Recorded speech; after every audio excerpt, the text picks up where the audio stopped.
प्रकरण 7 unit 4 Karl Marx जन्म 5/5/1818 ते मृत्यू 14/3/1883. Karl Marx dialectical materialism class war theory of state surplus value. परिचय, प्रभाव आणि ग्रंथसंपदा. प्रश्न 1. कार्ल मार्क्सचा जीवन परिचय आणि त्याची ग्रंथसंपदा यांची माहिती सांगा. उत्तर. कार्ल मार्क्सचा जन्म 5 मे 1818 रोजी जर्मनीतील ट्रॅव्हेज या गावी एका ज्यू कुटुंबामध्ये झाला. लहानपणापासून तो असामान्य बुद्धीचा म्हणून गणला गेला. त्याने जर्मनी, फ्रेंच आणि इंग्लिश या भाषांचा अभ्यास केला. शेतकरी आणि कामकरी मुलांची सोबत त्याला शाळेमध्ये लाभली. माध्यमिक शिक्षण घेताना त्याच्यावर उदार स्वातंत्र्यवादी विचारांचे संस्कार झाले. बुद्धिवंतांचे माहेरघर म्हणून मान्यताप्राप्त झालेल्या राईनलँडमधील बॉन शहरातील बॉन विद्यापीठात त्याचे महाविद्यालयीन शिक्षण झाले. तेथे कायदा, इतिहास, तत्त्वज्ञान आणि ग्रीक व रोमन पुराणविद्या हे त्याचे विषय होते. बर्लिन येथे हेगेलबारी तरुणांचा सहवास त्याला लाभला आणि तो कडवा, अनिश्वरवादी नास्तिक म्हणून मान्यताप्राप्त झाला.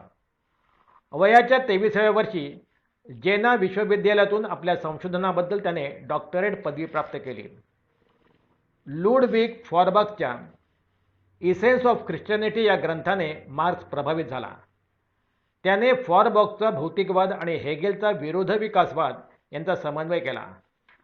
त्याचे क्रांतिकारक विचार आणि नास्तिकपणा या गुणांमुळे त्याला कोणत्याही विश्वविद्यालयात प्राध्यापकाची नोकरी मिळाली नाही. काही काळ त्याने रे अन्से झोटिंग या वृत्तपत्राचा संपादक म्हणून कार्य केले. या वृत्तपत्रावर बंदी घालण्यात आल्यावर मार्क्स पॅरिस येथे 1843 साली गेला. तेथे त्याचा संबंध जर्मन आणि फ्रेंच कामगारांच्या साम्यवादी संघटनांशी आला. याच काळात त्याने फ्रेंच शास्त्रज्ञ प्रुदॉं, सेंट सिमो फेरिया यांच्या साहित्याचा सखोल अभ्यास केला. तसेच ॲडम स्मिथपासून रिकार्डोपर्यंतच्या ब्रिटिश अर्थशास्त्रज्ञांच्या ग्रंथाचाही अभ्यास केला. याच काळात त्याने इकॉनॉमिक अँड फिलॉसॉफिक मॅन्युस्क्रिप्ट हा ग्रंथ लिहिला. फ्रेडरिक एंजेल्सशी त्याचा परिचय येथेच झाला. एंजेल्सच्या सहवासाने त्याला गिरणी कामगारांच्या हलाखीच्या परिस्थितीची कल्पना आली. त्या दोघांची मैत्री अजरामर झाली.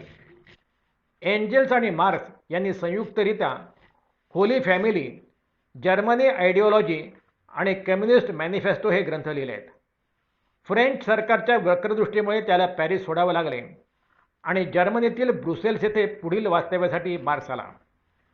1848 साली जर्मनीमध्ये क्रांती झाली. क्रांतिकारकांशी झालेल्या संबंधामुळे त्याला जर्मनीमधून हद्दपार करण्यात आले. त्यामुळे तो लंडन येथे वास्तव्यासाठी आला. लंडन येथील ब्रिटिश म्युझियमच्या ग्रंथालयात त्याने अविरत वाचनकार्य केले. 1864 साली त्याने लंडन येथे आंतरराष्ट्रीय कम्युनिस्ट संघटना स्थापना केली. 1867 साली दास कॅपिटल या त्रिखंडात्मक जगन्मान्य ग्रंथाची निर्मिती त्याने केली आणि राजकारणातही सक्रिय भाग घेतला.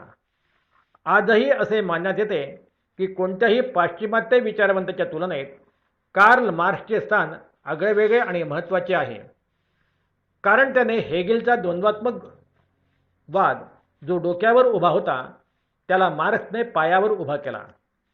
कॅफेरेच्या साम्यवादाचा अभ्यास करून स्वतःचा स्वतंत्र साम्यवाद सांगितला. काल्पनिक समाजवादाला मार्क्सने व्यावहारिक स्वरूप देऊन जगापुढे नवीन तत्त्वज्ञान मांडले. शास्त्रीय समाजवादी विचारप्रवाहाचा प्रवर्तक, प्रतिभावान समाजशास्त्रज्ञ, सक्रिय क्रांतिकारक अशा विविध प्रकारांनी तो मान्य पावला. समर्थक आणि विरोधक या दोहोंच्या संख्येबाबत त्याचा विक्रम आजही कोणी मोडला नाही. आर्थिक, कौटुंबिक आणि मानसिक या तिन्ही दृष्टीने त्याने क्लेशकारी जीवन घालवले तरी आपल्या अभ्यासातील एकाग्रतेपासून तो कधीच परावृत्त झाला नाही. त्याचे उर्वरित आयुष्य अत्यंत हालापेष्टात आणि रोगांशी झगडण्यात गेले. 14 मार्च 1883 रोजी या थोर तत्त्वज्ञाचा मृत्यू लंडन येथे झाला. मार्क्सची ग्रंथसंपदा. मार्क्सच्या लिखाणावर हेगेलचा बराच प्रभाव पडला. त्याने 1. Holy family 1845, 2. The philosophy of poverty 1847 3. The communist manifesto 1848. 4.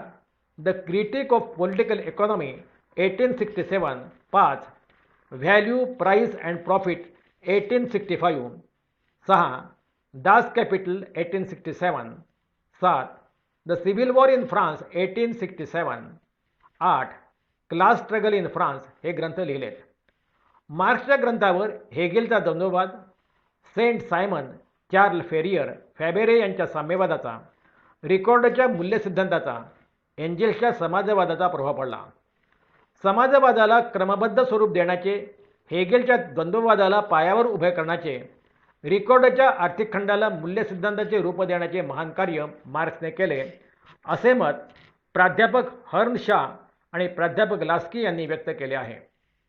अवतरणामध्ये आजपर्यंतच्या तत्त्वचिंतकांनी जग केवळ समजून घेण्याचा प्रयत्न केला, परंतु आपली म्हणजे कामगारांची जबाबदारी जग बदलवण्याची आहे. जगातील कामगारांना तुम्ही एकत्र व्हा. गमावण्यासाठी तुमच्याजवळ हातातील बेड्यांशिवाय दुसरे काहीच नाही, परंतु जिंकण्यासाठी तुमच्या पुढे अख्खे जग आहे, असा क्रांतिकारी संदेश मार्क्सने आपल्या लेखनातून कामगारांना दिला आहे. द्वंद्वात्मक भौतिकवाद, डायलेक्टिकल मटेरियलिझम.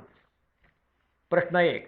मार्क्सचा द्वंद्वात्मक भौतिकवाद किंवा ऐतिहासिक भौतिकवाद किंवा विरोधी विकासवाद किंवा इतिहासाचा भौतिक अन्वयार्थ या सिद्धांताचे टीकात्मक परीक्षण करा. उत्तर. मार्क्सने आपल्या लिखाणात इकॉनॉमिक इंटरप्रिटेशन ऑफ हिस्ट्री म्हणजे इतिहासाचा भौतिक अन्वयार्थ असा शब्दप्रयोग केला, परंतु द्वंद्वात्मक भौतिकवाद, डायलेक्टिक मटेरियलिझम, ऐतिहासिक भौतिकवाद, हिस्टॉरिकल मटेरियलिझम किंवा विरोधी विकासवाद असे शब्दप्रयोग एंजेल्सने केले आहे. हेगेलच्या द्वंद्ववादातून मार्क्सचा द्वंद्ववाद निर्माण झाला. मार्क्सने हेगेलच्या सिद्धांतातील बौद्धिक तत्त्वे घेऊन हेगेलचा द्वंद्ववाद जो डोक्यावर उभा होता त्याला पायावर उभा केला. याचे कारण असे की हेगेल हा अध्यात्मवादी विचारवंत होता, तर मार्क्स हा भौतिकवादी विचारवंत आहे. हेगेलच्या मते पृथ्वीवरील सर्व परिवर्तनाचे कारण विचार आहे, परंतु मार्क्सच्या मते समाज परिवर्तनाचे कारण आर्थिक आहे. जीवनात आवश्यक असणाऱ्या वस्तू आणि त्यांची उत्पादन पद्धती यात होणारा बदल हाच मनुष्याच्या राजकीय सामाजिक परिवर्तनाचे कारण आहे. मार्क्स असे म्हणतो की भौतिक जगात पदार्थच शाश्वत, निरंजन आणि सत्य असतात. समाजातील आर्थिक रचना ही समाजाची घडण निश्चित करते. मानव हा इतिहासाचा कर्ता असला तरी त्याच्या प्रयत्नांवर भौतिक परिस्थितीच्या मर्यादा अनिवार्यतेने पडतात. मार्क्सच्या द्वंद्वात्मक भौतिकवादाची वैशिष्ट्ये. ही वैशिष्ट्ये अशी. 1. वादविवादातून नवीन तत्वनिर्मिती. डायलेक्टिक हा शब्द लॅटिन शब्द डायलॉगपासून तयार झाला. याचा अर्थ वाद किंवा संवाद असा होतो. वादविवादातून नवीन तत्व निर्माण होते. सृष्टीतील प्रत्येक बदलाचे कारण विचार हेच आहे असे हेगल म्हणतो. 2. अर्थ हे बदलाचे कारण. मार्क्सला सृष्टीमध्ये सतत परिवर्तन होते हे हेगेलचे विचार मान्य आहेत, परंतु होणाऱ्या बदलाचे कारण विचार नाही तर आर्थिक किंवा भौतिक शक्ती आहे असे मार्क्स सांगतो. अशा भौतिक शक्तीच्या संघर्षाचा परिणाम म्हणजे प्रगती होय असे मार्क्सचे म्हणणे आहे.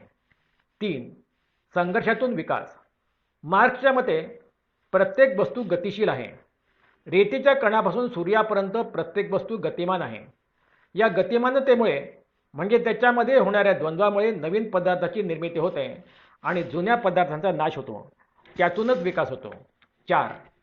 परिवर्तन मात्रात्मक व गुणात्मक असते. पदार्थात होणारे परिवर्तन हे मात्रात्मक आणि गुणात्मक अशा दोन्ही प्रकारचे असते. उदाहरणार्थ ज्वारीच्या एका दाण्यापासून अनेक दाणे आपणास त्याच्या कणसापासून मिळतात. हे परिवर्तन मात्रात्मक आहे, तर पाण्याची वाफ होणे, पाण्याचे बर्फात परिवर्तन होणे हे परिवर्तन गुणात्मक आहे. 5. भौतिक पदार्थ हाच आधार. भौतिक पदार्थ हा जगाचा आधार आहे. या भौतिक जगाचा विकासवाद थेसिस, प्रतिवाद अँटिथेसिस आणि संवाद सिंथेसिस या प्रकाराने होतो. उदाहरणार्थ ज्वारीचा दाणा हा वाद, त्याचे रोप तयार होणे हा प्रतिवाद आणि त्यापासून अनेक ज्वारीचे दाणे मिळणे हा संवाद आहे. मार्क्सचा ऐतिहासिक भौतिकवाद. समाजाचा आजपर्यंतचा विकास कसा झाला यासाठी द्वंद्वात्मक भौतिकवादाचा उपयोग केला. जगाच्या इतिहासाचा मार्क्सने अभ्यास केला आणि समाजाचा विकास आर्थिक कारणामुळे झाला असे सिद्ध केले. म्हणून या सिद्धांताला आर्थिक भौतिकवाद असेही म्हणतात. 1. मार्क्स म्हणतो की उत्पादनाची साधने गतिमान आणि परिवर्तनीय असतात. उत्पादन साधनात परिवर्तन झाले की त्याचा परिणाम समाजाच्या जीवनपद्धतीवर होतो. यामुळे मनुष्याच्या समाजातील क्रिया निश्चित होतात. म्हणून उत्पादन साधने, उत्पादन पद्धती आणि विनिमय प्रणाली या गोष्टी समाजातील मनुष्याचे संबंध ठरवतात. 2. आर्थिक संबंध हे मनुष्याची सामाजिक, राजकीय, आध्यात्मिक तत्त्वे आणि वागणूक निश्चित करतात. व्यक्तीच्या विचारांची दिशा आर्थिक संबंधच निश्चित करतात. 3. जुन्या उत्पादन व्यवस्थेत आणि नव्या उत्पादन व्यवस्थेत त्याला विरोध करणारी पद्धती असतेच. त्यांचा परस्पर संघर्ष सतत चालतो.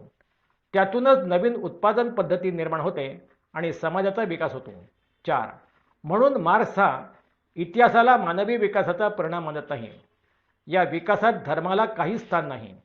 केवळ दुःख विसरण्यासाठी धर्माचा आश्रय घेतला जातो. धर्मामुळे मानवी इतिहास घडत नाही, कारण धर्म म्हणजे सुखी संसार रेखाटण्याचे एक स्वप्न आहे. धर्म ही माणसाची शुद्ध फसवणूक आहे. धर्म म्हणजे अफूची गोळी आहे असे मार्क्स सांगतो. 5. मार्क्सच्या मते मानवी विकास पुढील अवस्थांमधून झाला. या विकासाला भौतिक किंवा आर्थिक शक्तीच कारणीभूत ठरली आहे. आदिम अवस्था किंवा प्राचीन साम्यवाद, प्रिमिटिव्ह कम्युनिझम. अगदी प्राचीन अवस्थेत मनुष्य टोळ्या करून आपला उदरनिर्वाह करण्यासाठी सतत भटकत होता. कंद, मुळे, फळे आणि प्राण्यांची शिकार करून तो आपले पोट भरत होता. त्यावेळी खाजगी संपत्ती नव्हती, त्यामुळे संघर्षही नव्हता. उत्पादनाची साधने विकसित झाली नव्हती. या सृष्टीतील प्रत्येक गोष्टीवर मानवाचा समान अधिकार होता. म्हणून मार्क्स या अवस्थेला प्राचीन साम्यवाद असे म्हणतो. गुलामगिरीची अवस्था. मनुष्याच्या गरजा कालांतराने वाढीस लागल्या. उपजीविकेची नवीन साधने आवश्यक पडू लागली. व्यक्तिगत संपत्ती कायम होऊ लागली. शेतीला खाजगी मालकी प्राप्त झाली. शक्ती आणि संपत्ती काही थोड्या व्यक्तींच्या मालकीची झाली. त्याचा परिणाम म्हणून समाजात मालक आणि गुलाम हे वर्ग निर्माण झाले. असे गुलाम स्वामीसाठी आपले श्रम खर्च करू लागले आणि त्यांना उदरनिर्वाहापुरते वेतन मिळू लागले. सामंतशाही. गुलामगिरीच्या युगातून सामंतशाही निर्माण झाली. स्वामीच्या संघर्षातून राजसत्ता निर्माण झाली. शक्तिशाली व्यक्ती राजा झाला आणि आपल्या समर्थनार्थ राजाने काही लोकांना जमिनी दिल्यात. त्यांना जमीनदार किंवा सामंत असे म्हणतात. अशा सामंतांकडे गुलाम आपली श्रमशक्ती शेती जमिनीच्या मशागतीसाठी खर्च करू लागले आणि त्या मोबदल्यात त्यांना अन्नधान्य मिळू लागले. या सामंताने मजुरांचे किंवा गुलामांचे आर्थिक शोषण सुरू केले. त्यामुळे जमीनदार आणि गुलाम यांच्यामध्ये संघर्ष होऊ लागला. भांडवलशाही. सामंतशाहीत सामान्य जनतेचे आणि मजुरांचे पोषण झाले. त्यामुळे राजा आणि सामंत लोकांविरुद्ध मजुरांचा संघर्ष वाढीस लागला. 18व्या शतकाच्या उत्तरार्धात तंत्रविज्ञानाची प्रगती झाली. इंग्लंड आणि फ्रान्समध्ये क्रांती झाली. व्यापारी वर्गाने त्याचा फायदा घेतला. उत्पादनाच्या साधनांवर व्यापाऱ्यांची मालकी प्रस्थापित झाली. नवीन यंत्रे आणि तंत्रे यांचा जास्तीत जास्त उपयोग करून मोठमोठे उद्योगधंदे निर्माण झालेत. लहान लहान उद्योग नष्ट झालेत. असे व्यापारी म्हणजेच भांडवलदार होय. अशा भांडवलदारांनी मजुरांच्या आर्थिक शोषणास सुरुवात केली. तंत्र आणि यंत्रामुळे बऱ्याच प्रमाणात मजूर वर्गाची मागणी कमी झाली आणि बेकारी पसरली. साम्यवाद. मानवी प्रगतीचा इतिहास येथे थांबला नाही. कामगार वर्ग संख्येने मोठा आणि प्रबळ असल्यामुळे कामगारांनी एकजूट करून भांडवलदारांच्या विरुद्ध सशस्त्र क्रांती केली आणि भांडवलशाहीचा नाश करून समाजात वर्गविहीन समाज निर्माण झाला. या समाजात उत्पादक साधनांची मालकी संपूर्णपणे समाजाकडे गेली. मजुरांचे आर्थिक शोषण नष्ट झाले. यालाच मार्क्स साम्यवाद असे म्हणतो. अशा प्रकारे मानवी समाजाचा विकास हा प्राचीन साम्यवादातून गुलामगिरी अवस्थेत, त्यानंतर सामंतशाहीचा पुढे भांडवलशाहीत आणि सरतेशेवटी साम्यवादी समाजरचनेत झाला. म्हणून मार्क्स असे म्हणतो की युद्धांच्या रम्यकथा आणि पात्रप्रसंगाची रेलचेल ही इतिहासाची दोन्ही स्वरूपे कालबाह्य ठरली. म्हणून मानवाच्या प्रगतीचा इतिहास हा वर्गसंघर्षाचा इतिहास आहे. परस्पर विरोधी वर्गाच्या संघर्षातून मानवाचा इतिहास घडला. मार्क्सच्या ऐतिहासिक भौतिकवादाचे परीक्षण. 1. अर्थ हे समाज परिवर्तनाचे एकमेव कारण नाही. अर्थ हे सामाजिक परिवर्तनाचे कारण आहे, हे मार्क्सचे विधान योग्य वाटत नाही. वर्गसंघर्ष, धर्मवाद, व्यक्तिगत राग, द्वेष, देशप्रेम इत्यादी कारणांनीही इतिहास घडतो, याकडे मार्क्सने दुर्लक्ष केले. उदाहरणार्थ कौरव पांडवांचे युद्ध. भारतीय स्वातंत्र्य संग्राम आर्थिक कारणामुळे झाला नाही, तरीही इतिहास घडून सामाजिक परिवर्तन झाले. 2. वर्ग समन्वयातून समाजाची उन्नती होते. भौतिकवादामुळे वर्गसंघर्ष होतो, त्यातून समाजाची उन्नती होते, हा मार्क्सचा दृष्टिकोन एकांगी आहे. वर्ग समन्वयातून समाजाची उन्नती होऊन नवीन इतिहास घडतो, याकडे मार्क्सने पूर्णपणे दुर्लक्ष केले आहे. 3. धार्मिक सत्ता राज्यप्राप्ती करते. अर्थसत्ता प्राप्त झालेल्या मूठभर लोकांच्या हाती राज्यसत्ता एकवटली जाते. म्हणून भांडवलशाहीचा कामगारांनी संघटित होऊन विनाश केला पाहिजे, हे मार्क्सचे विधान योग्य नाही. साहस, कटकारस्थाने आणि बौद्धिक कौशल्य इत्यादी कारणांनी राज्यसत्ता प्राप्त होते. उदाहरणार्थ आज इटालीमध्ये असलेली पोपची सत्ता ही धार्मिक कारणांनी निर्माण झाली आहे. 4. धर्म अफूची गोळी आहे. मार्क्सने धर्माला अफूची गोळी मानून धर्माचा तिरस्कार केला, परंतु आजही व्यक्ती आणि सामाजिक जीवनात धर्माला महत्त्वाचे स्थान आहे. मनुष्य हा भौतिक वस्तूंच्या हव्यासा इतकाच आध्यात्मिक सुखाचाही भुकेला आहे. 5. वर्गविहीन, राज्यविहीन समाज अशक्य. मार्क्सने वर्गविहीन आणि राज्यविहीन समाज ही सांगितलेली अवस्था केवळ काल्पनिक आहे. अनेक साम्यवादी देशात आजही राज्यसंस्था अस्तित्वात आहे आणि ती आवश्यक समजली जाते. उदाहरणार्थ सोव्हिएट रशिया, साम्यवादी चीन. 6. इतिहासाची चुकीची व्याख्या. मार्क्सने इतिहासाची केलेली व्याख्या चुकीची आहे. समीक्षा. अशा प्रकारे मार्क्सचा ऐतिहासिक भौतिकवाद सखोल आणि शास्त्रीय विचारसरणीचा अभाव असणारा वाद आहे, असे वेबर म्हणतो. हा ऐतिहासिक भौतिकवाद तर्कशुद्ध, बुद्धीस न पटणारा, उथळ, गांभीर्य नसणारा, आर्थिक कारणांचे अवास्तव स्तोम माजवणारा वाद आहे, असे क्लेमेंट हंट म्हणतो. अन्वयार्थ. परंतु मार्क्सच्या ऐतिहासिक भौतिकवादाने अतिरिक्त मूल्य सिद्धांत आणि वर्गसंघर्ष या नवीन विचारांना चालना देऊन मजूर संघटना आणि त्यांची श्रमशक्ती मजबूत करण्याचे महत्त्वपूर्ण कार्य केले. भांडवलशाहीच्या विनाशाची अनिवार्यता पटवून देणे, भांडवलशाहीच्या विकासातच तिच्या विनाशाची कारणे आहेत, अशी महत्त्वाची सत्ये मार्क्सने आपल्या ऐतिहासिक भौतिकवादात स्पष्ट केली. त्यामुळे हा वाद टाकाऊ आणि अर्थहीन नाही, असेच म्हणता येते. ब. मार्क्सचा वर्गसंघर्ष सिद्धांत. Marks theory of class war. प्रश्न 2. मार्क्सचा वर्गसंघर्ष सिव्हिल वॉर सिद्धांताचे टीकात्मक परीक्षण करा, किंवा वर्तमान समाजाचा इतिहास हा वर्गसंघर्षाचा इतिहास आहे, या मार्क्सच्या विधानाचे टीकात्मक परीक्षण करा. उत्तर. आजपर्यंतचा मानवी समाजाचा इतिहास हा वर्गसंघर्षाचा इतिहास आहे, असे विधान मार्क्स आणि एंजेल्स यांनी केले आहे. मार्क्सच्या पूर्वी विलियम थॉम्सन, जॉन ग्रे आणि जॉन हाऊसग्रीन या समाजशास्त्रज्ञांनी सुखवादी समाजाचा विचार केला. आर्थिक विषमता आणि वैयक्तिक मालमत्ता हे आर्थिक दारिद्र्याचे कारण त्यांनी सांगितले. असे दारिद्र्य नष्ट करण्यासाठी समाजामध्ये मालक आणि मजूर यांच्या सहकार्याची गरज आहे, असे त्यांनी सांगितले. 1. संघर्षातून विकास. परंतु मार्क्सने असे दारिद्र्य नष्ट करण्यासाठी वर्गसंघर्षाचा पुरस्कार केला. मार्क्स असे म्हणतो की प्रत्येक पदार्थात परस्पर विरोधी अशी तत्त्वे असतात. अनुकूल आणि प्रतिकूल तत्त्वांचा सतत संघर्ष चालतो आणि त्या संघर्षातूनच पदार्थाचा विकास होतो. उदाहरणार्थ जमिनीत पेरलेल्या बियाण्यांचा जमिनीशी संघर्ष होतो. त्या संघर्षात काही बियाण्यांचे रोपटे तयार होते, तर काही बियाणे नष्ट होतात. 2. वैयक्तिक मालमत्ता हे दारिद्र्याचे कारण. ही संघर्षातून विकासाची कल्पना मार्क्सने मानवी समाजाला लागू केली आहे. मानवी समाजात प्रथमपासून 2 परस्पर विरोधी वर्ग राहत आले. प्रत्येक जण आपल्या हिताचे रक्षण करताना समाजातील इतरांवर अन्याय करण्यास मागे पुढे पाहत नाही, हा मनुष्य स्वभाव आहे. उदाहरणार्थ, फार पूर्वीपासून समाजात सधन आणि निर्धन असे दोन वर्ग आहेत.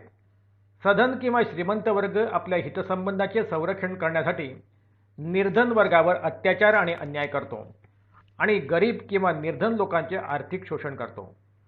उत्पादनातील प्रक्रियेतील बदलांमुळे सधन किंवा श्रीमंत वर्गाची जीवनपद्धती, सांस्कृतिक आदर्श या गोष्टी गरिबांच्या जीवनपद्धतीपेक्षा आणि सांस्कृतिक आदर्शांपेक्षा भिन्न असतात. त्यामुळे त्यांच्यामध्ये सतत संघर्ष चालतो. म्हणून नवीन समाज निर्माण होतो. म्हणून आर्थिक आणि राजकीय सत्ता प्राप्ती म्हणजे वर्गसंघर्षाचा इतिहास होय, असे मार्क्स म्हणतो. 3. वर्गसंघर्ष.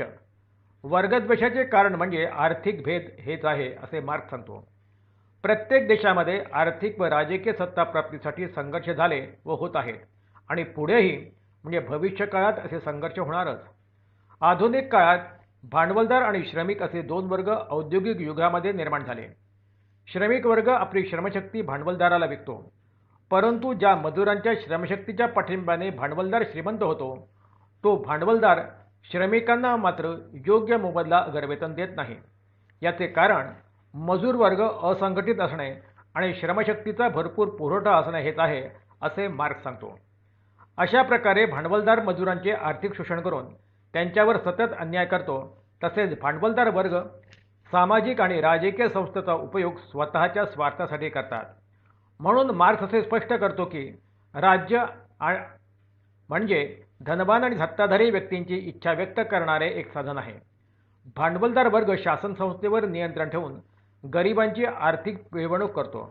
मजुरांचे आर्थिक शोषण भांडवलदार थांबवित नाही, हीच खरी शोकांतिका आहे. म्हणून भांडवलदार आणि मजूर यांच्यातील संघर्ष अटळ आहे. 4. भांडवलशाहीचा विनाश. मार्क्सने आपल्या कम्युनिस्ट मॅनिफेस्टो या ग्रंथात भांडवलशाहीच्या विनाशाची पुढील कारणे सांगितली आहेत. 1.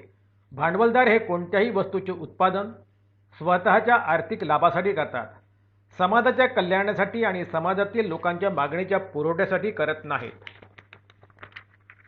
2.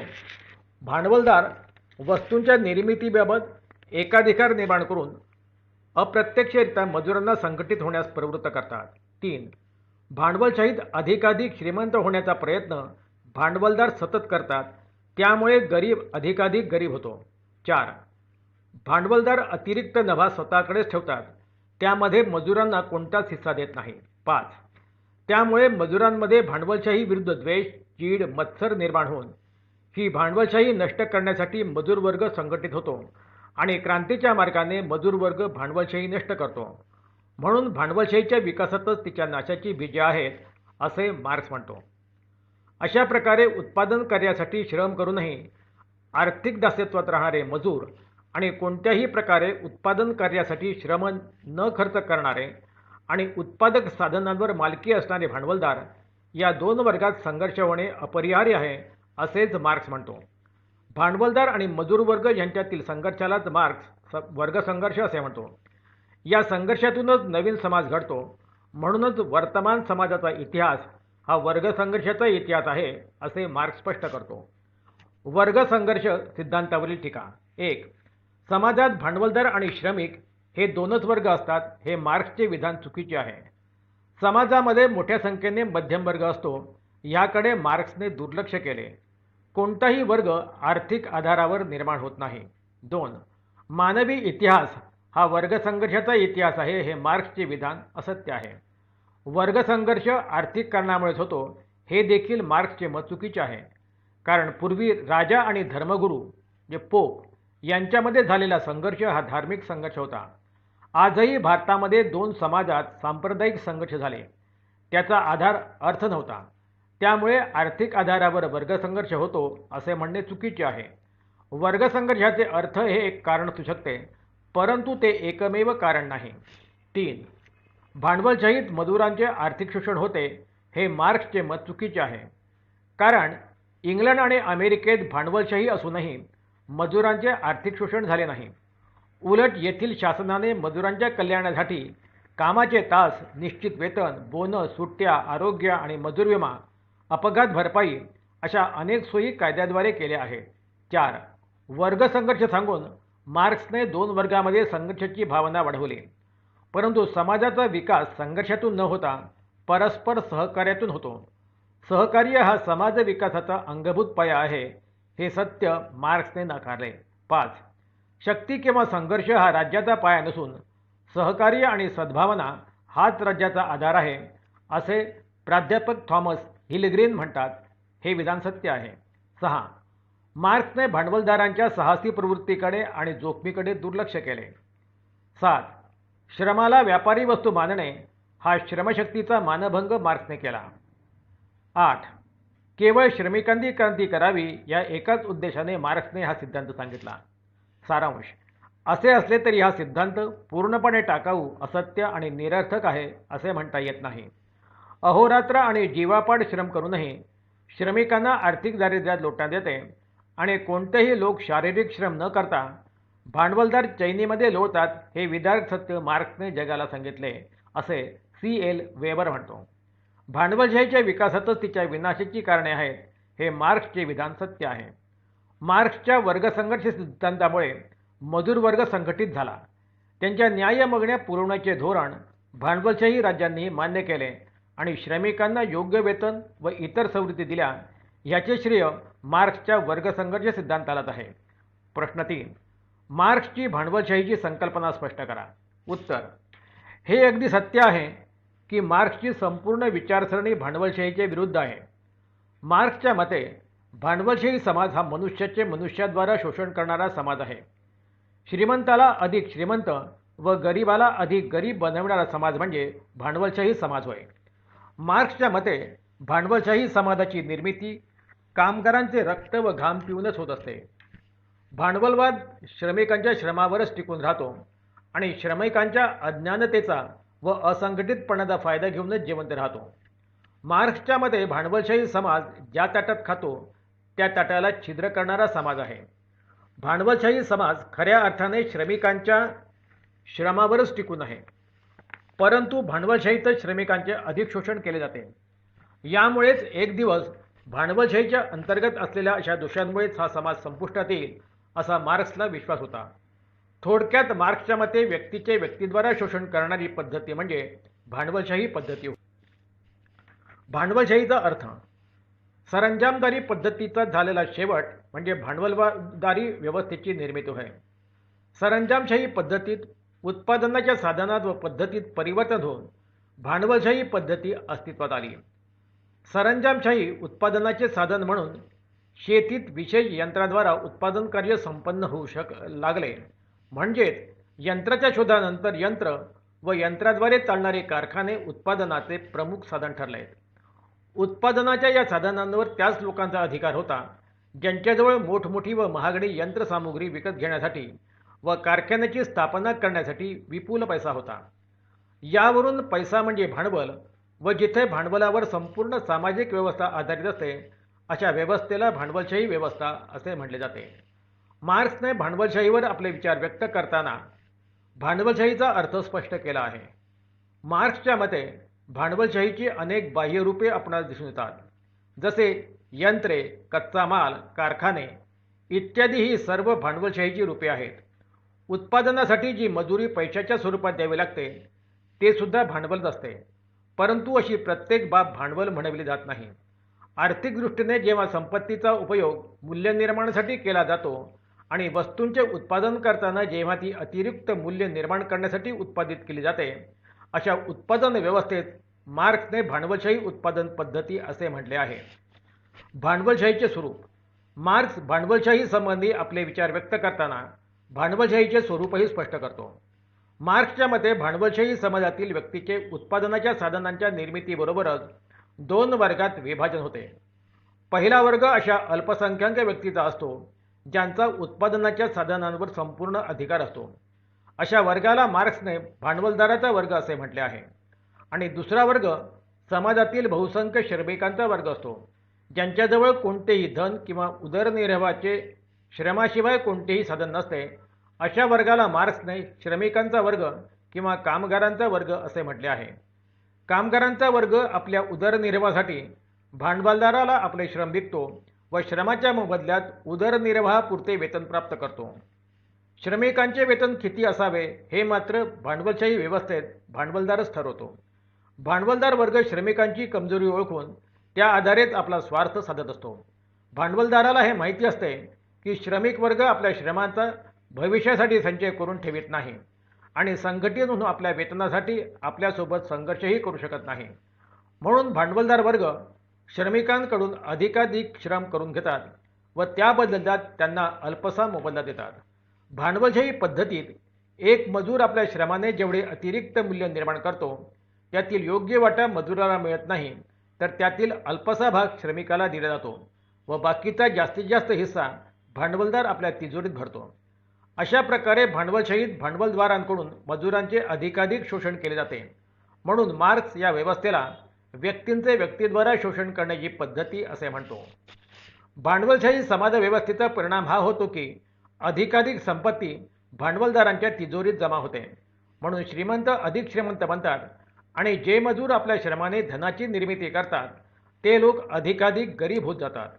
थोडक्यात मार्क्सच्या मते गरिबाला अधिक गरीब करणारी व श्रीमंताला अधिक श्रीमंत करणारी व्यवस्था म्हणजे भांडवलशाही व्यवस्था होय.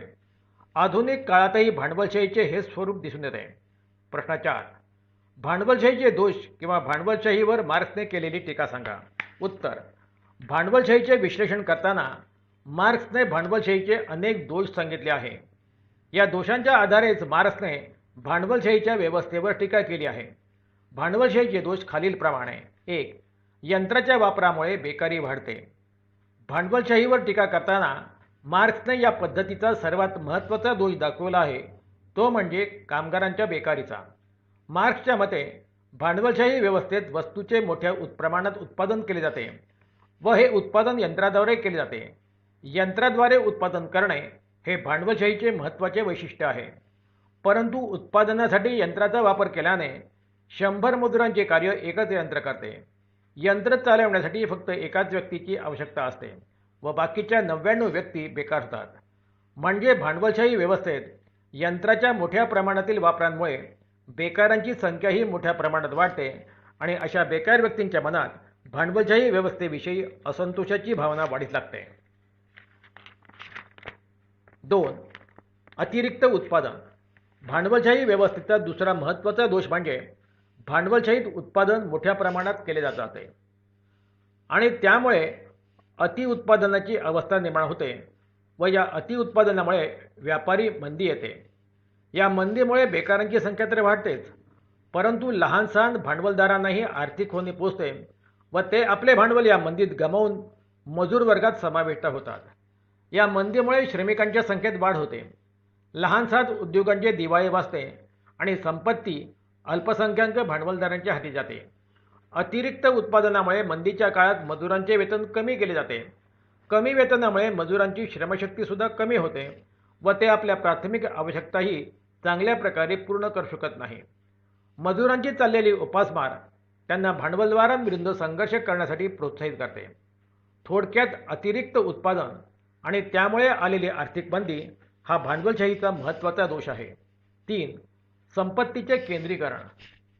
भांडवलशाहीत केले जाणारे वस्तूंचे उत्पादन अतिरिक्त मूल्याच्या निर्मितीसाठी केले जाते. म्हणजेच नफा कमवण्याच्या उद्देशाने भांडवलदार वस्तूंचे उत्पादन करतो, परंतु ज्या मजुरांच्या श्रमशक्तीमुळे हे अतिरिक्त मूल्य निर्माण झालेले असते त्या मजुराला मात्र अत्यंत कमी मोबदला दिला जातो. अतिरिक्त मूल्याचा जास्तीत जास्त भाग भांडवलदारांच्या तिजोरीत जमा होतो. त्यामुळे कोणतेही श्रम न करता भांडवलदारांच्या तिजोरीत अधिकाधिक पैसा जमा होत राहतो. तसेच आर्थिक मंदीच्या काळात लहान भांडवलदारांचे दिवाळे निघते व अशा लहान लहान भांडवलदारांचे उद्योग व पैसा मोठ्या भांडवलदारांकडे जाऊन काही मोजक्या व्यक्तींकडेच भांडवलाचे म्हणजे संपत्तीचे केंद्रीकरण होते व समाजातील बहुसंख्य व्यक्ती अशा संपत्तीपासून वंचित असतात. थोडक्यात भांडवलशाही पद्धतीत संपत्तीचे अधिकाधिक केंद्रीकरण होते. 4. वर्गाची व वर्गसंघर्षाची निर्मिती. भांडवलशाही व्यवस्थेत भांडवलावर मालकी असणारा भांडवलदारांचा एक वर्ग व केवळ श्रमावर मालकी असणारा आणि भांडवलावर मालकी नसणारा मजुरांचा एक वर्ग असे 2 स्पष्ट वर्ग निर्माण होतात. या दोन्ही वर्गांचे परस्पर हितसंबंध परस्पर विरोधी असतात, म्हणून यांच्यात वर्गसंघर्ष घडून येतो. भांडवलशाहीत कमी वेतनात जास्त उत्पादन हे भांडवलदारांचे उद्दिष्ट असते. त्यामुळे तो मजुरांना त्यांच्या श्रमाची मजुरी म्हणून अत्यल्प मोबदला देतो. या मोबदल्यात मजूर आपल्या प्राथमिक गरजाही चांगल्या प्रकारे भागवू शकत नाहीत. म्हणून मजुरांच्या मनात भांडवलदारांविषयी असंतोषाची भावना निर्माण होते. मजूर आपल्या श्रमाचा योग्य मोबदला मागण्यासाठी संघटित होतात व संप, मोर्चे, टाळेबंदी इत्यादीद्वारा भांडवलदार वर्गाशी संघर्ष करतात. थोडक्यात वर्गाची निर्मिती व वर्ग संघर्ष भांडवलशाही व्यवस्थेत आढळून येतो. 5. मजुरांचे शोषण. मार्क्स असे म्हणतो की उत्पादनाच्या कोणत्याही पद्धतीत मजुरांचे शोषण केले जाते. तथापि भांडवलशाही व्यवस्थेत मजुरांचे आर्थिक शोषण मोठ्या प्रमाणात केले जाते. वास्तविकतः भांडवलशाही संपत्ती म्हणजे अतिरिक्त मूल्यांची निर्मिती मजूरच करतो, परंतु या अतिरिक्त मूल्यांपैकी अल्पसा भाग मजुराला दिला जातो व अधिकाधिक भाग भांडवलदार स्वतः गिळंकृत करतो. तसेच भांडवलशाही व्यवस्थेत मजुरांची मजुरी किती असावी हे स्वतः भांडवलदारच ठरवतो. त्यामुळे मजुरांना अत्यल्प वेतन दिले जाते. कमी वेतनात अधिकाधिक तास मजुरांकडून काम करून घेतले जाते. तसेच मजुरांना कोणत्याही सोयीसुविधा पुरविल्या जात नाहीत. थोडक्यात भांडवलशाही व्यवस्थेत मजुरांचे मोठ्या प्रमाणात शोषण केले जाते. 6. असंख्य आंतरिक विरोध. भांडवलशाहीतील वरील मुख्य दोषांबरोबरच या व्यवस्थेत असंख्य आंतरिक विरोध निर्माण झालेले असतात असे मार्क्स म्हणतो. मार्क्स म्हणतो की भांडवलशाही व्यवस्थेत असे आंतरिक विरोध असतात ज्याच्या परिणामी भांडवलदारांच्या विरुद्ध मजूर वर्ग संघटित होतो व संघर्षाच्याद्वारे ही संपूर्ण व्यवस्थाही नष्ट करण्याचा प्रयत्न करतो. अशा प्रकारे भांडवलशाही व्यवस्थेची वाटचाल लहान स्वरूपात सुरू होऊन मोठ्या प्रमाणातील संघटनांमुळे समाप्त होते. भांडवलशाहीची सुरुवात श्रमिकांच्या शोषणाने होते, परंतु भांडवलशाहीचा अंत भांडवलदारांच्या विनाशानेच होतो असे मार्क्स स्पष्टपणे लिहितो. भांडवलशाही व्यवस्थेवर टीका करताना मार्क्स म्हणतो की भांडवलशाही व्यवस्थेत भांडवल जितके अधिक उत्पादन तेवढेच जास्त असते, परंतु भांडवल जितके जास्त तितकी यंत्रे जास्त व म्हणून मजुरांची संख्या कमी होते व भांडवलशाही पद्धतीचा हाच दुष्परिणाम होतो. भांडवलशाहीत उत्पादन मोठ्या प्रमाणात होते म्हणून उत्पादनाच्या क्षेत्रात मक्तेदारी निर्माण होते. त्यामुळे मूठभर लोकांच्या हातात संपत्तीचे केंद्रीकरण होऊन गरीब अधिक गरीब तर श्रीमंत अधिक श्रीमंत होतात. भांडवलशाहीत विशिष्ट क्षेत्रात उद्योगांचे केंद्रीकरण होते. या उद्योगात मजुरांचे शोषण मोठ्या प्रमाणात होते आणि यामुळे मजूर वर्ग संघटित होऊन संघर्षासाठी सिद्ध होतो. भांडवलशाही व्यवस्थेत उत्पादनाच्या विक्रीसाठी जागतिक बाजारपेठांचा शोध घेतला जातो आणि त्यामुळे शोषणही जागतिक पातळीवर वाढते व एवढेच नव्हे तर राष्ट्रात संघर्षही घडून येतात. भांडवलशाहीमुळेच कामगारांची अवस्था अत्यंत दयनीय बनते व त्यांना अनेक हाल अपेष्टांचा सामना करावा लागतो. थोडक्यात मार्क्सच्या मते भांडवलशाही पद्धती ही व्यक्तीचे व्यक्तीद्वारा शोषण करण्याची पद्धती आहे.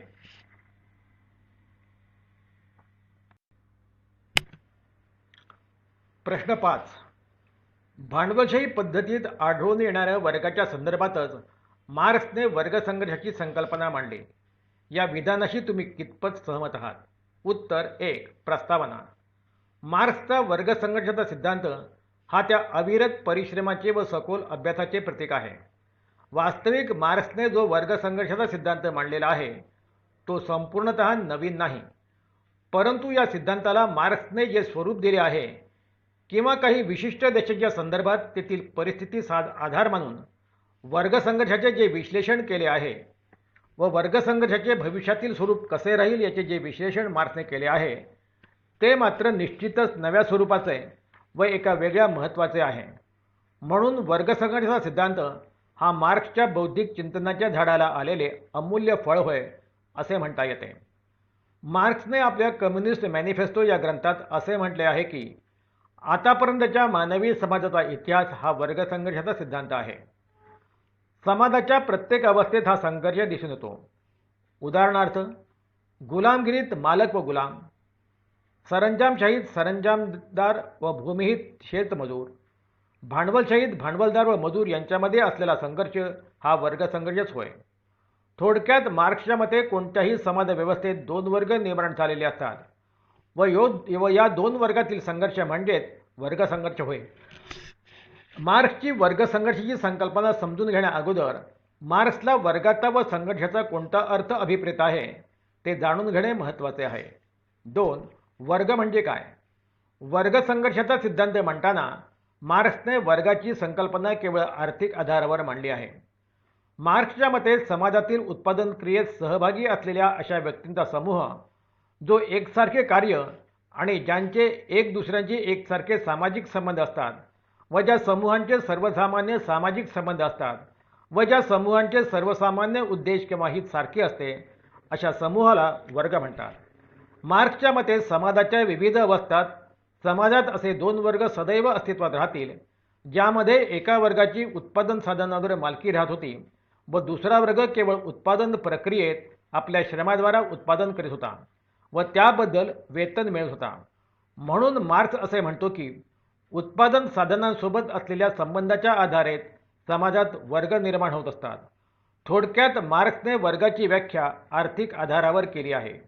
ज्यांच्याजवळ भरपूर संपत्ती किंवा साधने आहेत अशांच्या मालकीचा वर्ग किंवा आहेरेचा वर्ग आणि ज्यांच्याजवळ संपत्ती किंवा साधने नाहीत अशांचा श्रमिकांचा किंवा नाहिरेचा वर्ग असे 2 वर्ग प्रत्येक समाजात असतात असे मार्क्स म्हणतो. 3. संघर्ष म्हणजे काय? मार्क्सने वर्ग संघर्षाचा सिद्धांत मांडताना ज्याप्रमाणे वर्ग म्हणजे काय किंवा वर्गाची व्याख्या स्पष्ट केली त्याचप्रमाणे संघर्ष म्हणजे काय हे सुद्धा स्पष्ट केले आहे. मार्क्सच्या मते संघर्ष म्हणजे केवळ शस्त्रांनी लढली जाणारी लढाई नव्हे, तर संघर्ष म्हणजे असंतोष, रोष किंवा आंशिक सहयोग आहे. सामान्यतः असे म्हटले जाते की अनंत काळापासून वर्गावर्गात संघर्ष होत आहे. याचा अर्थ असा नव्हे की नेहमीच वर्गावर्गात युद्ध किंवा लढाई होत असते. युद्ध किंवा लढाई यासारखे संघर्ष केवळ काही काळापुरते असतात, परंतु हा संघर्ष होण्यासाठी जी अशांतता, द्वेष व रोषाची भावना असते ती भावना मात्र अनंत काळापासून अस्तित्वात असते. थोडक्यात मार्क्सच्या मते केवळ शस्त्राने केली जाणारी लढाई म्हणजेच संघर्ष नाही, तर असमान वितरण, शोषण आणि यामुळे जी असंतोषाची व अशांततेची भावना व्यक्तीच्या मनात निर्माण होते ती भावना म्हणजे ही संघर्षाचेच एक रूप होय. जेव्हा ही भावना अत्यंत पराकुटीला पोहोचते तेव्हा तिचा उद्रेक होतो व लढाईसारखा दृश्य संघर्ष दृष्टीस पडतो. 4. वर्गाची उत्पत्ती. मार्क्सने आपल्या वर्गसंघर्ष सिद्धांतात वर्गसंघर्षाचे विवेचन करताना वर्गाची उत्पत्ती कशी झाली याचेही विवेचन केले आहे. मार्क्सच्या मते आदिम साम्यवादी युगात उत्पादन साधनांवर कोणाही एका व्यक्तीचा अधिकार नव्हता.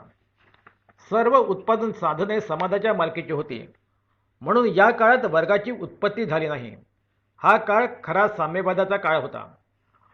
परंतु नंतर हळूहळू उत्पादनाच्या साधनात परिवर्तन होऊ लागले. शेती व पशुपालनामुळे जीवन निर्वाहाची सामुग्री निश्चित झाली. या अवस्थेत शेती करण्यासाठी लोकांना गुलाम बनवण्यात आले व गुलामगिरीची अवस्था उदयास आली. याच अवस्थेत मालक आणि गुलाम असे 2 वर्ग निर्माण झालेत.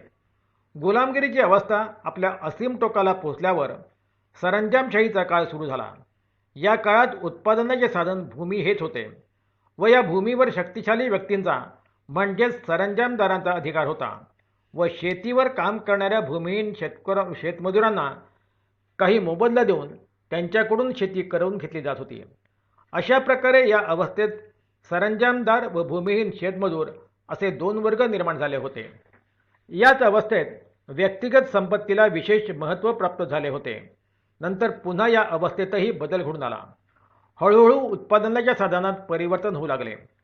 उत्पादनाचे मुख्य साधन म्हणून शेतीऐवजी व्यापाराला महत्त्व आले व यासाठीच लहान मोठ्या उद्योगधंद्याची निर्मिती झाली. या अवस्थेत व्यापाराचे प्रचलन झाल्यामुळे मुद्राचेही प्रचलन झाले.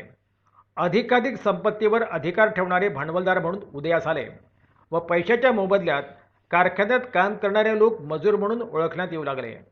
या अवस्थेतही भांडवलदार व मजूर असे 2 वर्ग निर्माण झाले. अशा प्रकारे समाजाच्या प्रारंभीच्या काळापासून उत्पादन पद्धतीवर जसजसा बदल होत गेला तसतसा वर्गाच्या स्वरूपातही बदल होत गेला. परंतु समाजाच्या प्रत्येक अवस्थेत 2 वर्ग अस्तित्वात होते. थोडक्यात समाजाच्या विकासासोबतच वर्गाची उत्पत्ती झाली असे मार्क्स स्पष्ट करतो. 5. मार्क्सच्या वर्गसंघर्षाची व्याख्या किंवा अर्थ. वर्गसंघर्षाचे स्पष्टीकरण करताना मार्क्सने समाजाचा इतिहास विचारात घेतला. मार्क्सच्या मते समाजाची सर्वप्रथम प्रणाली नसल्याने वर्ग निर्माण झाले नाही. म्हणून वर्गसंघर्षही निर्माण झाला नाही. परंतु साम्यवादाची ही अवस्था बदलत असताना उत्पादनाच्या साधनातही बदल होत गेले व गुलामगिरीच्या अवस्थेत समाज निर्माण झाला. या अवस्थेत उत्पादनाचे साधन शेती होते. या शेतीवर ज्यांची मालकी होती ते मालक बनले व ज्यांच्याकडे शेती नव्हती ते गुलाम म्हणून मालकांच्या शेतीवर काम करीत होते. म्हणजेच गुलामगिरी अवस्थेत मालक व गुलाम असे दोन वर्ग निर्माण झाले होते. या अवस्थेतही परिवर्तन होऊन उत्पादनाची साधने बदलली आणि उत्पादन साधनांचे केंद्रीकरण होऊन राजेशाही पद्धतीत सरंजामशाही अवस्था निर्माण झाली.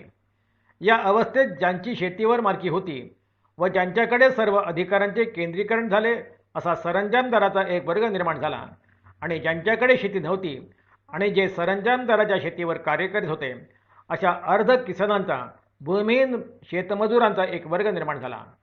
याच अवस्थेच्या शेवटी यंत्राचा शोध लागला आणि उत्पादनाची जागा व्यक्तीऐवजी यंत्राने घेतली. ही अवस्था म्हणजे भांडवलशाहीची अवस्था होय. या अवस्थेत भांडवलावर मालकी असणाऱ्यांचा भांडवलदारांचा वर्ग व केवळ श्रमावर जगणाऱ्या मजुरांचा एक वर्ग असे दोन वर्ग निर्माण झाले.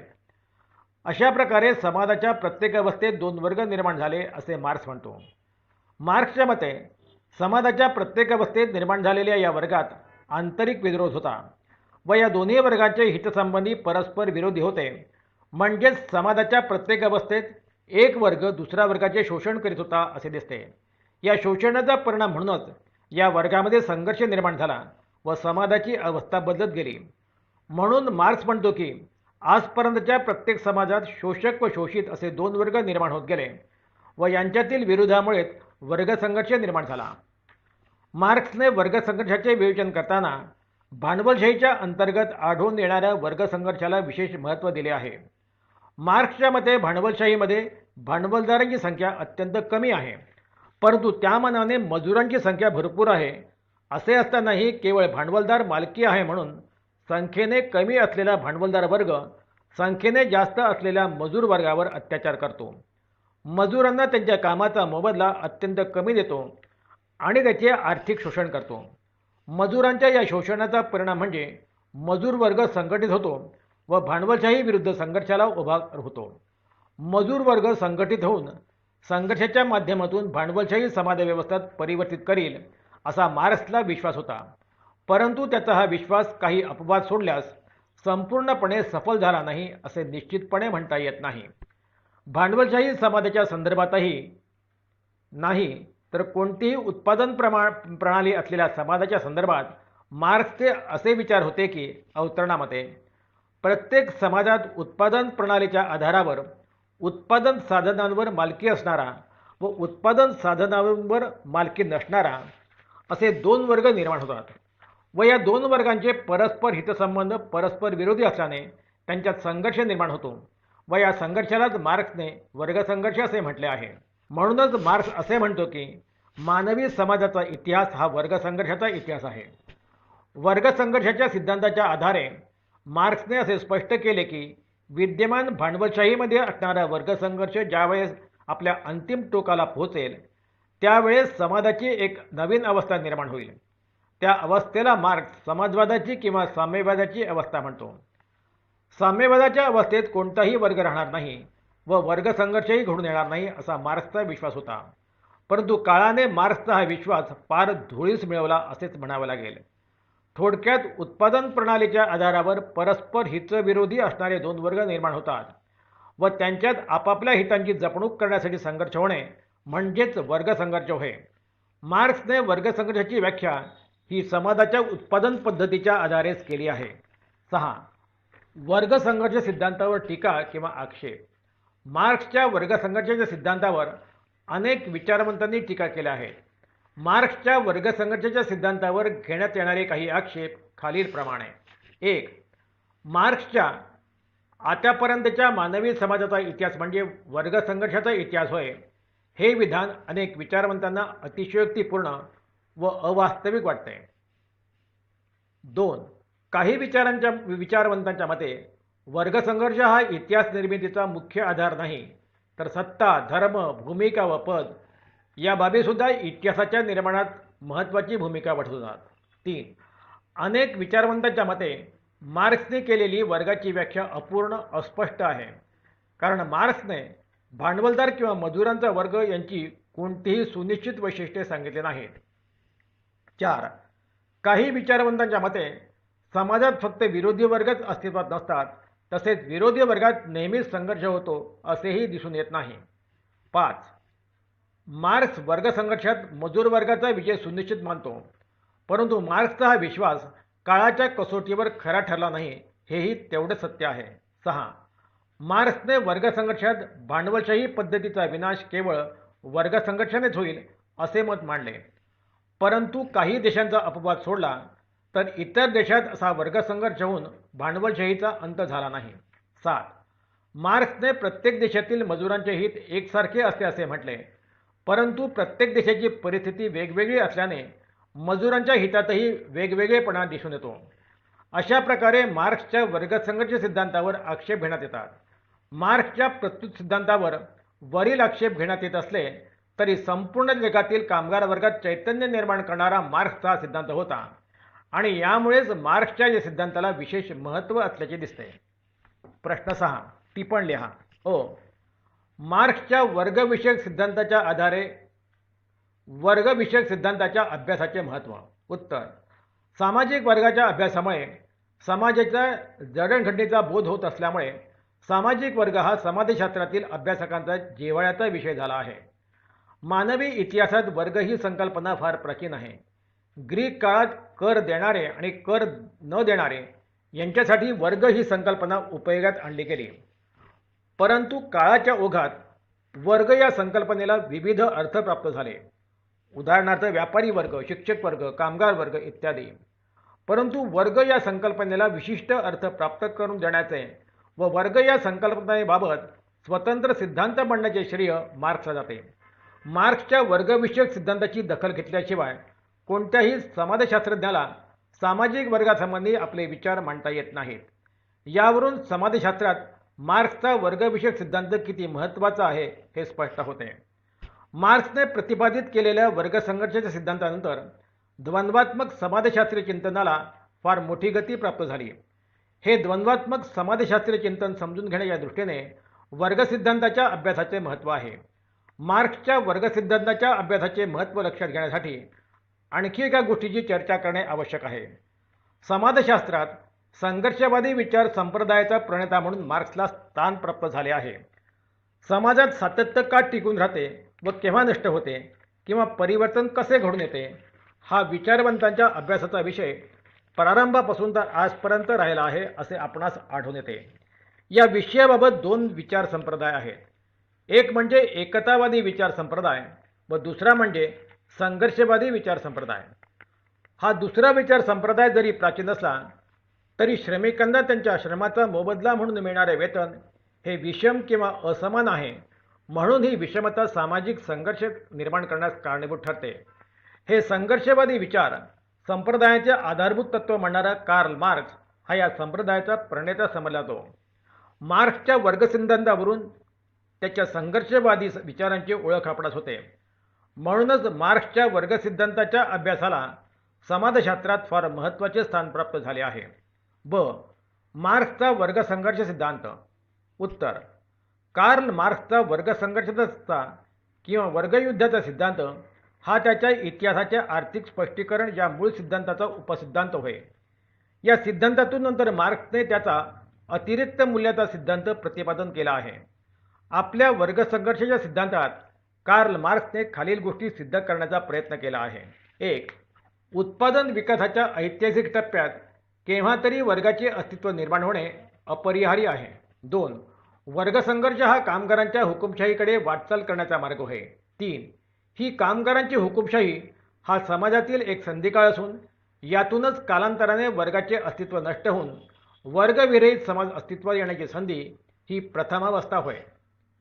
मार्क्सच्या मते जगातील कोणत्याही राष्ट्राच्या इतिहासाकडे दृष्टिक्षेप टाकला असता अतिप्राचीन समाजापासून तो आजच्या आधुनिक युगापर्यंत प्रत्येक काळात 2 परस्पर विरोधी वर्ग अस्तित्वात असतात असे दिसते.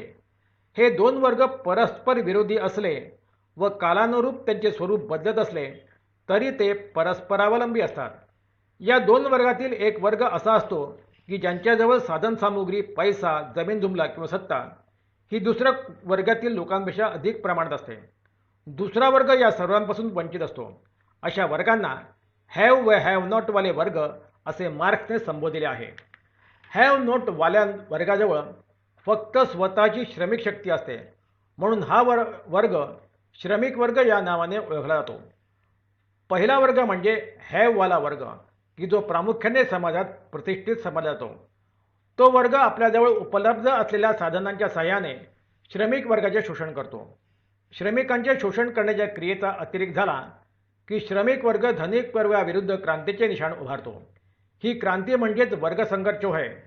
म्हणून जगाचा इतिहास म्हणजे आर्थिक व राजकीय सत्ता प्राप्तीसाठी दोन परस्पर विरोधी वर्गांमध्ये चालणाऱ्या संघर्षाचा इतिहास होय, असेच मार्क्स म्हणतो. या संघर्षात अंतिम विजय हा नेहमी श्रमिक वर्गाचाच होतो. यानंतर काही काळ श्रमिकांची हुकुमशाही राष्ट्रात निर्माण होते. या काळात धनिक वर्गांचे खच्चीकरण करण्यात येऊनच सर्व सत्ता श्रमिकांच्या हाती केंद्रित होते. समाजातून धनिक वर्ग नाहीसा झाला की वर्गसंघर्षाचे कारणच राहत नाही. वर्गसंघर्षाचे अंतिम उद्दिष्ट वर्गविरहित समाज म्हणजेच साम्यवाद निर्माण करणे होय. आधुनिक औद्योगिक युगामध्ये भांडवलदार वर्गाजवळ उत्पादन साधनांचे केंद्रीकरण झाले आहे. श्रमिकांजवळ फक्त श्रमशक्तीचेच केंद्रीकरण झाले आहे. हा मजूर वर्ग आपल्या उपजीविकेसाठी आपले श्रम भांडवलदारांना विकतो. परंतु मजूर वर्ग हा असंघटित असल्यामुळे आणि श्रमशक्तीचा त्यांच्याजवळ अमर्यादित पुरवठा असल्यामुळे तसेच श्रमशक्तीचा संचय करता येत नसल्यामुळे भांडवलदार श्रमिकांना त्यांच्या श्रमाच्या प्रमाणात कधीच योग्य असा मोबदला देत नसतात. वास्तविक पाहता श्रमशक्तीच्या पाठिंब्यामुळेच भांडवलदारांचे उत्पादन कार्य पूर्ण झाले असते.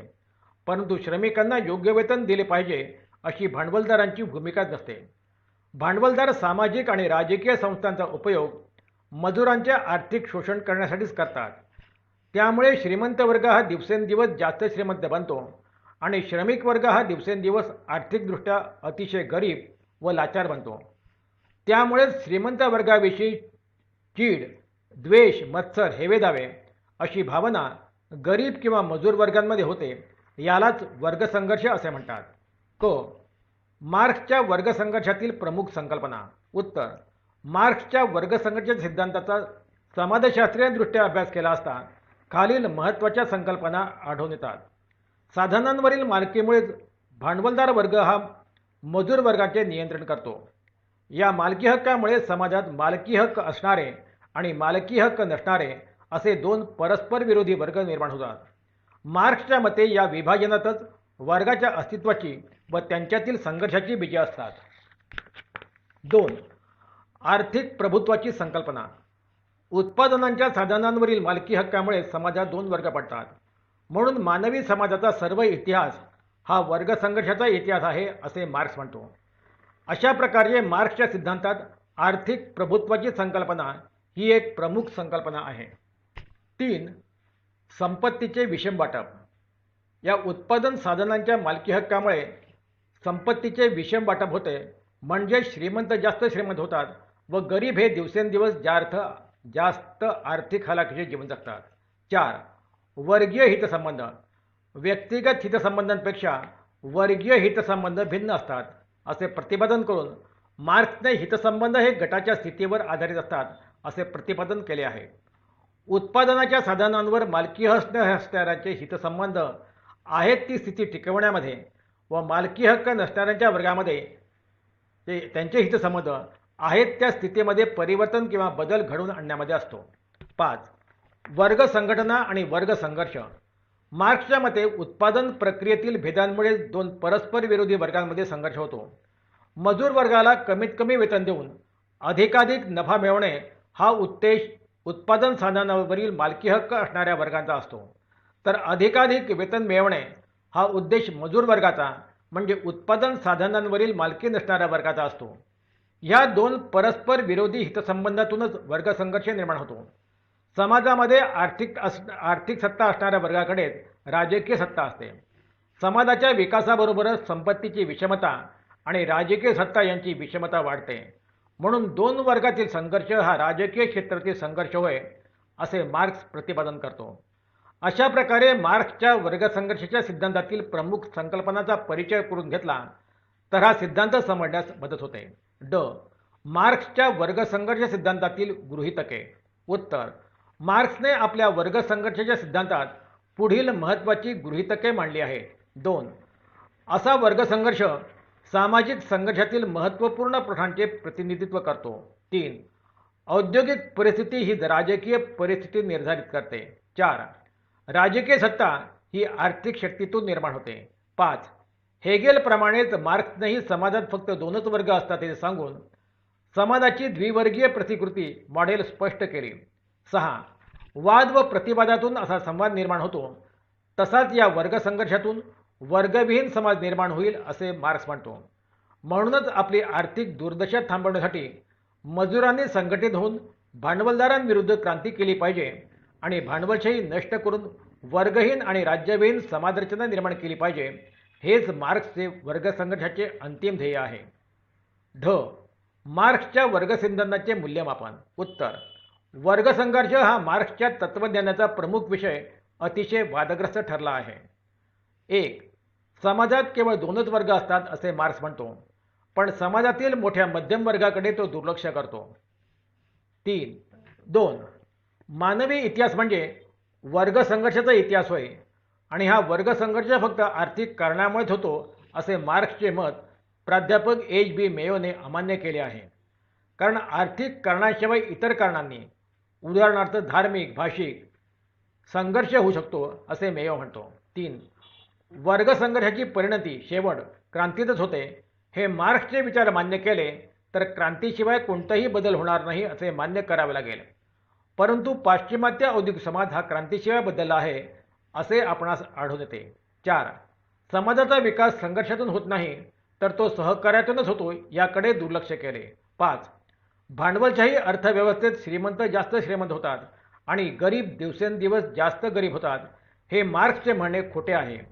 कारण इंग्लंड आणि अमेरिका या भांडवलशाही राज्यात अनेक कायदे तेथील शासनाने तयार केले आणि त्याद्वारे मजुरांची व गरिबांची आर्थिक स्थिती मजबूत केली. 6. भांडवलशाही नष्ट झाल्यावर राज्यविहीन वर्गविहीन समाज अस्तित्वात येईल हे मार्क्सचे म्हणणे केवळ स्वप्नरंजन आहे. भांडवलशाही नष्ट झाल्यावर साम्यवादाऐवजी अराजकता निर्माण होईल अशी भीती प्राध्यापक लास्कीने व्यक्त केली आहे. 7. मार्क्सने राजकीय सत्ता ही आर्थिक शक्तीतून निर्माण होते असे गृहीतक मांडले आहे.